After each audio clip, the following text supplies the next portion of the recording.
After taking a few breaths, young Perkins' intestines reassured him of the security of his so-called working man's supper. After performing the usual pre-bedtime ceremonies, young Perkins bids the widow good night. Lying in the bed surrounded by smiling dolls, no longer dark, no longer menacing, smiling to reassure him that tomorrow would be a new day, perhaps even a better day. While the young man slept, his sleep was interrupted several times that night by sharp, intermittent nightmares. Nightmares of the hound, nightmares of the deputy's little sister. From that night forward, young Perkins, from the age of 13 to his final days on earth, would never again drink soda from a bottle. The day broke in the customary manner with the call of the cock and the distant chiming of the school bell. Images of yesterday's grotesquity, distant but not forgotten, allowed the young man to complete his breakfast. It being autumn, the approach of winter meant that there would be a bowl of gruel. He didn't mind eating oatmeal in the winter when the weather grew cold. He very much enjoyed a hot steaming bowl of cream of wheat. After bidding the widow the customary adieu, the young man, as usual, walked the trip to the schoolhouse. The bully presented him with yet another shove while rushing past. Young Perkins falls and lies prostrate on the ground, only to be lifted to his feet by his boon companion and sole friend, Kevin. The usual verbal chastisement by his little sister, Trina, made the day seem like any other day. Secure in the knowledge that they would not be required to spend not one moment, not 1 second, after school when the bell rang, they would be free of Mr. Pickman. All continued wearing their crosses to the teacher's consternation. Many attempts were made by Pickman to get the children to remove their crosses. Time and time again, young Perkins foiled every subversive endeavor for the children to discard that which would shield them from any form of the dark necromancer's nocturnal malevolence. Where Pickman could not punish them physically, he tortured the children mentally. Every day there would be some test, some difficult mathematical equation that he presented. Some elaborate formula would be placed before them to solve, knowing that few, if any, would find the correct solution. Thereby, that would be his opportunity to lash them with his tongue, chastise them, torment them, make them feel small, humble them, humiliate and degrade them, all the while spewing forth godless blasphemies, railing against the Creator, his Son, the risen Christ, railing against those who believed in a heaven to gain and a hell to shun. The days passed with the usual monotony as autumn slowly rolled into winter, its cold embrace reminding all of the approach of Christmas. Young Perkins found his job at the general store easier. Always, the 2 octogenarians remained in their place, not leaving until the close of the store. Always fighting the same war, again and again, battling whether the red checkers will defeat the black ones, who would be the day's victor. Young Perkins was learning the streets and alleys of Muskie. He was becoming more familiar with its residents, but always steering clear of the pool hall where the deputy's sycophants, Bubba and Darrell, daily haunted. They, too, remaining until dusk, their thoughts revealed themselves, and it followed this. Bubba speaking to Darrell while stroking himself, the outside of his overall revealing his lustful hunger, and Darrell laughingly admiring his bold, foul discourse. There in the front of the pool hall, the 2 would remain until the sundown law went into effect, hoping to catch some poor colored girl or woman walking at night unescorted. The hunger for the feel of the tight fit of a colored wench's moist, black womb dominated their every conversation. When sent on errands or to deliver this item or that, Young Perkins was also careful to avoid the town square. On the occasion he was required to deliver a package to a shop on the square, young Perkins would linger there for an hour or so. Upon returning, he would inform the clerk that he just couldn't find the address, whereupon the clerk would laugh at the young man's ignorance, and informed him that at the close of the day he would return the item to the proper purchaser. Again and again, young Perkins would triumph in the subterfuge, thus avoiding the town square again and again. The slovenly storekeeper would accept his utterances of ignorance and laughingly oblige the young man's ruse, playing the part of young Perkins and deliver the items himself at the end of the day. But the universe, being a strange and mysterious thing, as life would have it, the subject on which this story is based appeared. The hound lay lazily in the open doorway of the general store. The two old codgers continued in their battle of checkers. The store clerk leaned against the counter, lazily chewing his tobacco, presenting the spittoon with its masticated offerings. Two strangers appeared. A middle-aged white man in a black suit. Around his neck was the mark of his profession, for the gentleman wore a minister's collar. He gives a friendly touch of the brim of his hat in the acknowledgment in the direction of the two old codgers that remained seated, engrossed in their ceaseless battle of checkers. Looking up, they notice the pastor and acknowledge him with a nod of their heads. Accompanying the minister, a petite young thing, approximately 11 years of age. Her dress was that of privilege, a certain elevated status.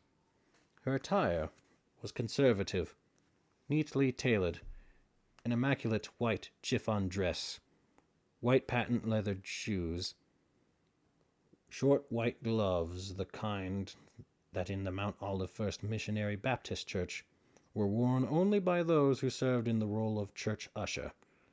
Their gloves were plain white cotton, not nearly as fine as the ones she wore. Her gloves were trimmed in expensive, intricate lace. She had hair of gold, like her late mother, who had died in childbirth, bringing the lovely innocent into the world.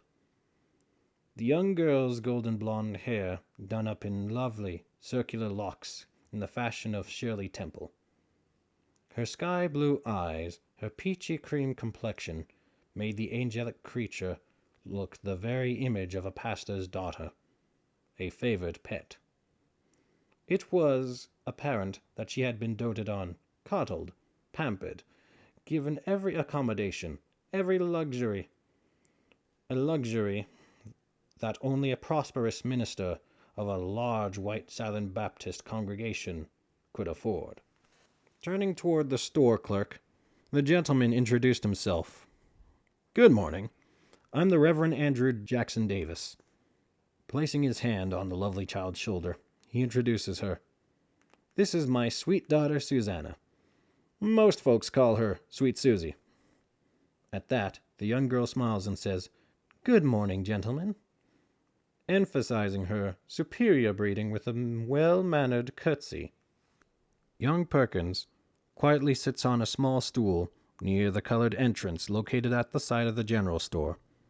Perched there, he happily enjoys a large peppermint stick. The young man is taken by the young girl's uncommon appearance. Her poise presents a stark contrast to the usual cast of Muskie's classless caucasoids.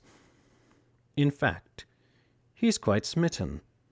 The minister's daughter reminds him of the young widow's dolls. Were she somehow reduced in size, shrunken down, and placed among the many porcelain figures, it would be hard to discern which one of the dolls was she. Little Susie was definitely out of place amid the dry goods and other sundries that the general store so crudely offers. "How do, Rev?" says the clerk, extending a grime-encrusted hand. The Reverend, at first, motions to accept the grip, but upon first notice of the clerk's hand, he finds it wiser to respond by lightly touching the brim of his hat. My, that's a mighty. Chewing tobacco, he briefly pauses. I say a mighty fine dress you've got there, young missy. The slovenly clerk once more presents the spittoon with yet another disgusting offering. I thank you, kind sir. She returns the compliment with a curtsy. I'm sure we'll see you at service on Sunday. Daddy had a church in Biloxi, you know. The whole congregation said he was the best preacher they ever heard. Smiling a dimpled smile, she begins batting her eyes. Turning towards the two octogenarians. Excuse me, kind sirs. Will my daddy and I be having the pleasure of your company come Sunday? The pair of old codgers are taken off guard. Muttering to themselves, they momentarily call a truce, as a nervous smile spreads across their face. Uttering not a word, the old men merely smile in agreement. Well, that's fine, the preacher replies, his voice denoting the level of his gratitude for their attention, fully cognizant that their attendance would add to the church's coffers. The many dimes, nickels, and the occasional dollar would add up to a considerable amount of money, if and only if every pew was filled to capacity. Bidding leave, the pastor exits the general store, followed by his angelic daughter. He had indeed noticed young Perkins' presence, but things being as they were in 1930s Mississippi, there was no call for him to acknowledge the young man. Well now, boy, what do you think of that? The slovenly storekeeper sought the young man's opinion. They was just mighty kind, Mr. Bob, sir. They was, replied the storekeeper. They sure enough was, boy. Young Perkins, clearing his throat, he adds, Well, it looks like y'all got yourselves a new preacher. That's right, boy. The store clerk scratches his head as he tries to remember. Let me see now. I can't rightly remember what happened to that old fool of a preacher we had before. Turning toward the two elders who continue in their checker game, he questions, Y'all remember that old preacher we had a while ago? The pastor's name is remembered as the slovenly clerk snaps his fingers and says, Oh, yes. His name was... It was... The keeper's mouth rapidly masticating. Was... That's it. Don't tell me. I know now. Once more blessing the spittoon. You remember a while back. What was his name? Straining to recall. Oh, yeah. I remember now. I think that fool's name was Albert. Albert Fish. I don't know about you, old boys, but that there fella was mighty peculiar. Something about him gave me the shivers, you know. The willies. Funny thing, though, ain't it odd? When that little gal of Guthrie's disappeared, you remember how even after service, after we looked and looked, the sheriff brought out the hounds couldn't find no scent of the gal, neither hide nor hair. Come next Sunday, that old preacher just plumb left town without even a by her leave or nothing. Just vanished. Turning toward the young man who still remained seated, Bob the slovenly storekeeper addresses the youth. Boy, you was probably too little to remember. I know you don't go to no white folks' church, so you wouldn't know nothing about it, probably. But folks didn't like the way he'd look at the children, especially the little ones. The way he used to play with them when they was on his lap. I guess he figured that folks might have blamed him for the little gal being gone. Mr. Guthrie's old woman, I remember she went plumb loco, lost her mind. Even today, I think the poor soul is still locked away. That's right, boy. Her tell. She's a raving thing. They got her locked away up in one of them padded cells. Looked to me like she ain't ever gonna get out. Yep, poor thing to this day, still in the madhouse down in Jackson. The way I reckon it, he didn't want to be blamed for that little gal's disappearing. I guess he felt it was better for him to just abscond with himself. Especially once more presenting the spittoon with yet another blob of saliva. Boy, I tell you, that there Reverend Albert Fish, something about him just wasn't right. Two old men, nodding off, lazily nod their heads in agreement. The conversation turns to the minister's lovely daughter. That's a right fine man we got us. Yes, sir. A right fine man. And that little gal, she's just as sweet as she can be. Masticating his chewing tobacco, he strains to remember. What was that sweet little thing's name, boy? Susie. Young Perkins unintentionally blurts out the name. His vibrant declaration alerts the slovenly storekeeper to his adoration. A sly smile comes across the store clerk's face. Well, now ain't that sweet? Addressing the two old men sitting half in slumber. Ain't that just nice? That there colored boy sweet on sweet Susie. That's right, boy, little sweet Susie. Half aiming, he again spits. The saliva missing its mark lands on the floor. Addressing the young man with a wry smile, the slovenly clerk chides the youth. Boy, I could tell you sweet on the gal. You sweet on sweet little Susie, he again asks with a whimsical chuckle. The store clerk's head tilts back. He bends forward, then back again. His questions causes the young man to wince in embarrassment. It was a dangerous thing for a colored boy in 1930s, even if by accident, to let know his affection for the angelic child. It meant the face of death, a horrible death. A death by the most heinous means devised by man, or should I say, white man, for a colored boy, a black boy, a Negro, to merely gaze at a white woman admiringly. Many colored men found themselves at the hands of a lynch mob for not stepping off the sidewalk when a white woman approached. Many a black man had been horribly mutilated, tortured, burned, castrated for committing far lesser crimes. Jonah had paid the price for merely defying musky sundown law. Young Perkins' outburst was dangerous. He was treading on thin ice. Luckily, the store clerk found it humorous and not offensive. The store clerk began musing, adding humorous scenarios. Boy, you probably imagine yourself hugged up with that little white gal. I guess you see yourself sitting in the first pew. He burst out in laughter, presenting a disgusting sight. He cackles like a mule as he surmises. Maybe one day, boy, you colored folks might get treated like y'all white. I could just see it now. Negro boys and white gals walking up to the church steps of Muskie, Mississippi. Him in a tuxedo, she in a wedding dress. The cackling continues. I can just see it now. Every colored man with a white gal on his arm.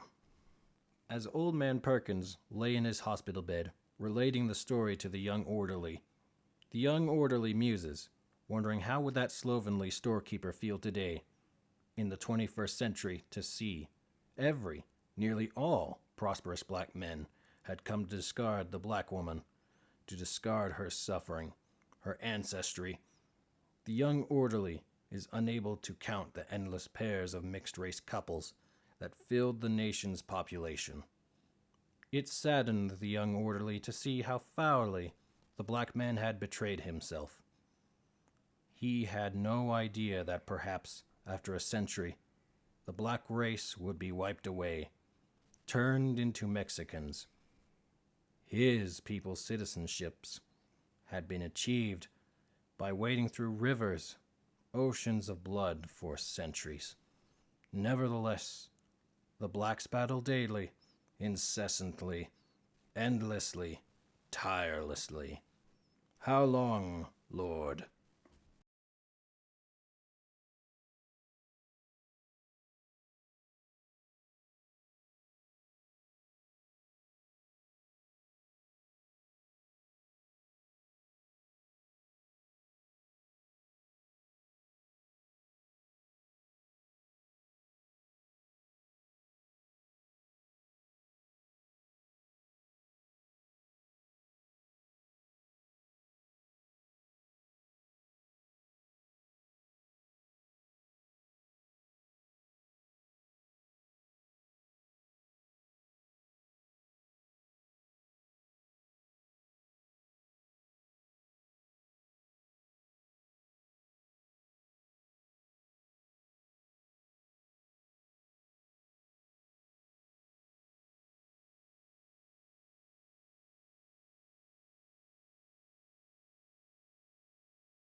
Welcome to the deep dive.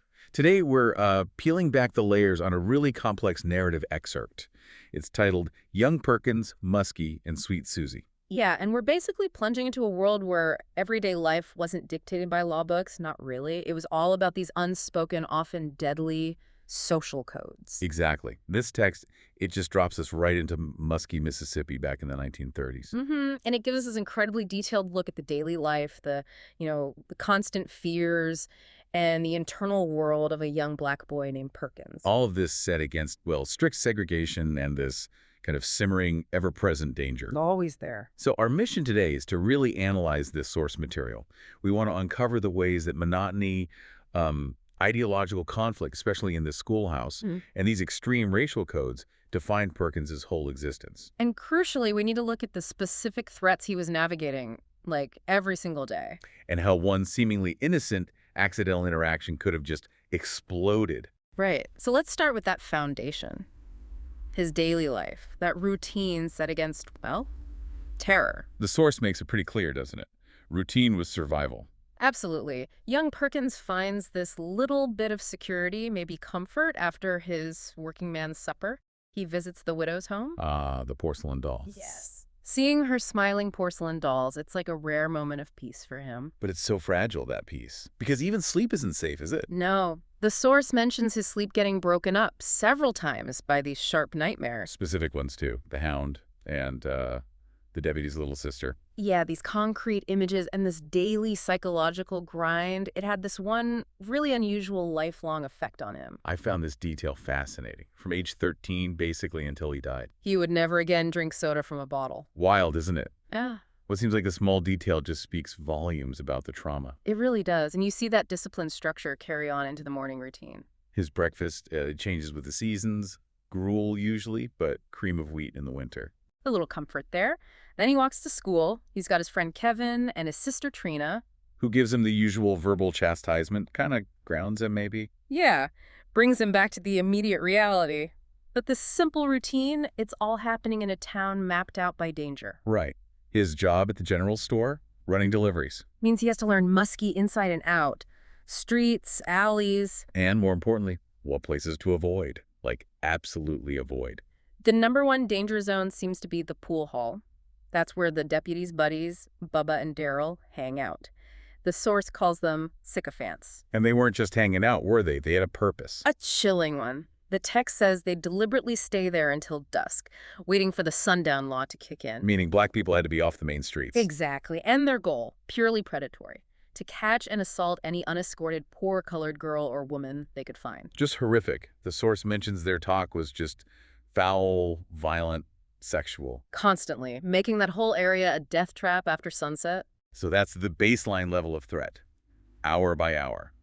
But Perkins, he found a way around it, didn't he? He did. It's actually quite clever. He developed this little subterfuge, to avoid the town square on his deliveries, especially if it got close to that pool hall area. So what did he do? Well, instead of risking it, he'd kind of linger somewhere else for an hour or so. Then he'd go back to the store. And tell the clerk. Tell Mr. Bob, the clerk described as pretty slovenly, that he just couldn't find the address. Ah, playing on stereotypes, maybe? Seems like it. Because Mr. Bob apparently just bought it. He'd laugh at Perkins, thinking he was just ignorant or incompetent. And then Mr. Bob would return the items himself later. Yeah, at the end of the day. So Perkins basically weaponized the clerk's low expectations. Wow. He managed to avoid the danger zones by making himself seem less capable. That's an incredible survival skill. It really is. Okay, so let's shift from the streets to the schoolhouse. The environment there is hostile, too, just in a different way. Right. The threat shifts. It's less immediate physical danger, maybe, and more. Yeah. Psychological warfare. Exactly. Perkins faces the usual stuff, shoves from a bully. But he has his friend Kevin. His sole, steadfast companion. Kevin lifts him up, the source says. Yeah, that one friendship seems crucial. But the real battleground, ideologically speaking, is with the teacher, Mr. Pickman. Pickman. Okay, what was his deal? Well, he was apparently furious that the children kept wearing crosses. Why were they wearing them? They believed the crosses would protect them from what the source calls the dark necromancer's nocturnal malevolence. Protection from evil, basically. And Pickman hated this. Yeah. Why? Was he anti-religion? Deeply, it seems. The text says he couldn't punish them physically for the crosses, so he resorted to mental torture instead. How? What did he do? Every single day, he'd give them these ridiculously hard math problems, or elaborate formulas that almost none of them could possibly solve. So setting them up for failure. Precisely. This wasn't about teaching. It was about creating failure so he could then attack them. Attack them how? Verbally.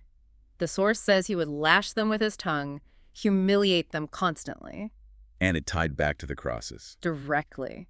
He used their failure as a chance to spew godless blasphemies. He'd rail against God, against Christ, heaven, hell, everything they believed in. Wow. So he's not just being a mean teacher. He's actively trying to destroy their faith. That's what the source suggests. It frames it as this intense ideological war. The kids are fighting segregation outside, and inside the school, they're fighting this teacher who wants to strip away their spiritual comfort. Targeting their minds and their souls at the same time, that's heavy. It really is a daily ritual of degradation. Okay, so now we're back at the general store. Right, the usual sleepy scene, old guys playing checkers, Mr. Bob with his chewing tobacco and spittoon. And then suddenly everything shifts. Two strangers walk in, completely unexpected. This is Reverend Davis and his daughter. That's right. Reverend Andrew Jackson Davis, white man, minister's collar, and with him, his 11-year-old daughter, Susanna. Who the text keeps calling Sweet Susie. Yes, that name keeps coming up. And the description of Susie, it's really detailed, isn't it? Yeah, it paints a very specific picture. Immaculate white chiffon dress, white patent leather shoes. And those gloves. Short white gloves, but trimmed with expensive, intricate lace. Which the source contrasts with the plain cotton gloves of the local church ushers, right? Exactly. It's signaling class, status, her whole look, the golden blonde Shirley Temple curls, the sky blue eyes. It all screams privilege. The kind afforded by being the daughter of a, prosperous minister of a large white Southern Baptist congregation. A world away from Muskie, and you see that privilege instantly in how they interact with Mr. Bob, the clerk. He tries to shake the Reverend's hand. Yeah, sticks out his grime-encrusted hand. Yeah. But the Reverend just kind of pulls back, avoids it, touches his hat brim instead. Oof.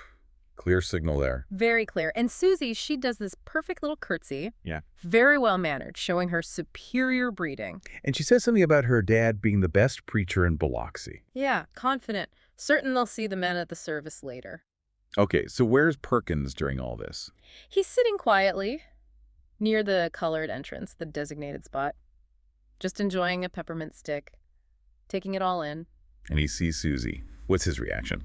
The source says he's instantly smitten, struck by her uncommon appearance, her poise. And it connects back to the widow's dolls. Exactly. She reminds him of those perfect, clean, smiling porcelain dolls. A total contrast to the classless caucasoids he usually sees in Muskie. She represents something pure, maybe unattainable. But this internal feeling, this admiration, it leads to a huge moment of danger, doesn't it? Directly. It happens right after the visitors leave.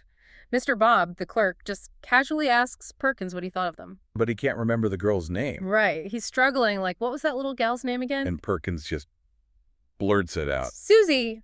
Just like that. No filter. And the clerk immediately picks up on it. Instantly. Sees the adoration. He bursts out laughing and basically announces it to the whole store. That they're colored boys sweet on sweet Susie. Oh no, that sounds incredibly dangerous. Extremely. And the clerk uses it as fuel for these awful racist jokes, imagining Perkins in a tuxedo, Susie in a wedding dress. Joking about every colored man with a white gal on his arm. Yeah, just making light of something that could get Perkins killed. And the source is really explicit about the danger here, isn't it? Crystal clear. It says in 1930s Mississippi, for a black boy or man to even look admiringly at a white woman, that could mean facing the face of death. A horrible death by the most heinous means devised by man. That's the quote. Exactly. And it reminds us, people were lynched for so much less, not stepping off the sidewalk quick enough, or like Jonah, who defied the sundown law. So Perkins blurting out Susie, that was potentially lethal. What saved him? Just the clerk finding it funny. It seems like it was a combination of the clerk's initial amusement and Perkins' youth. He saw him as a naive kid, maybe, comical, not threatening. Because he was near the colored entrance, Yeah. maybe seen as knowing his place generally. Perhaps. If Perkins had been older or perceived differently, that laughter could easily have turned into rage. Just pure chance then. A razor's edge. Absolutely. It's a moment thick with tension. But then, strangely, the conversation just pivots. Right, they start talking about the previous preacher who visited Muskie. Yeah, the clerk and the old guys playing checkers. Mr. Bob finally remembers the name. Albert Fish. Albert Fish. Doesn't sound like a typical preacher name. No. And Mr. Bob immediately says he found the guy mighty peculiar, said something about him, gave him the shivers, Yeah. the willies. So immediate suspicion around this previous preacher. Definitely. And it gets darker. The clerk recalls Fish left town really abruptly, When did he leave? right after a little girl from the Guthrie family disappeared, vanished. Oh, wow. Yeah. Yeah. The sheriff's search brought in hounds but couldn't find no scent, nothing. And right after that, the preacher just gone. Plum left town without even a buyer leave. And what happened to the family? The Guthries. Tragedy. The source says the little girl's mother went plum loco, completely lost her mind. Still institutionalized. To this day in the madhouse down in Jackson, described as a raving thing. Just awful. And the clerk thinks Fish left because he was guilty. Or afraid of being blamed.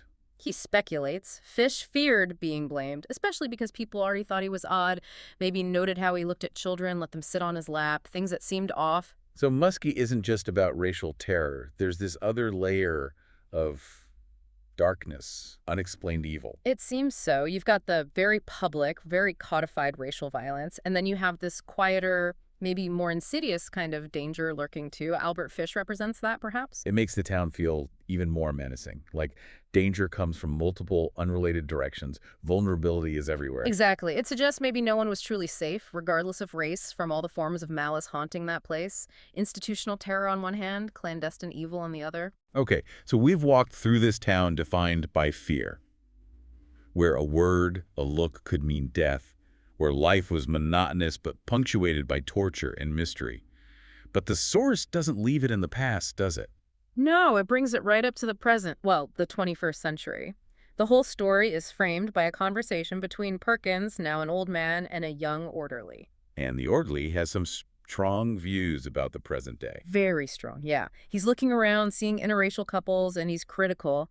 Specifically, the source presents his viewpoint that prosperous black men are discarding black women and their heritage. He finds the number of mixed-race couples saddening. That's the perspective given in the source, yes. He mentions seeing endless pairs and worries the black man has betrayed himself. And he fears their identity is being erased. Yes, that after all the struggle, black citizenship and race might just be wiped away, turned into Mexicans. That's the specific quote used to convey his anxiety in the source material. So the narrative explicitly links Perkins's 1930s experience, where affection across racial lines was deadly, to this very specific modern anxiety about integration and cultural identity. Exactly, it draws a direct line. And just to be clear, we're relaying the viewpoint presented in the source. It's showing how those historical traumas and prohibitions echo into contemporary debates and anxieties about identity. It's a powerful connection. So that brings us to the end of this deep dive. And it leaves us with a pretty provocative thought, doesn't it? It really does. What does this juxtaposition tell us? You've got the life-threatening danger of any cross-racial affection in 1930s, Muskie on one side. And on the other, this 21st century anxiety presented in the source about integration leading to cultural loss. What does putting those two things together suggest about freedom, about cultural endurance, about how generations grapple with identity and choice? That's the question, isn't it? Something for you to ponder until our next deep dive.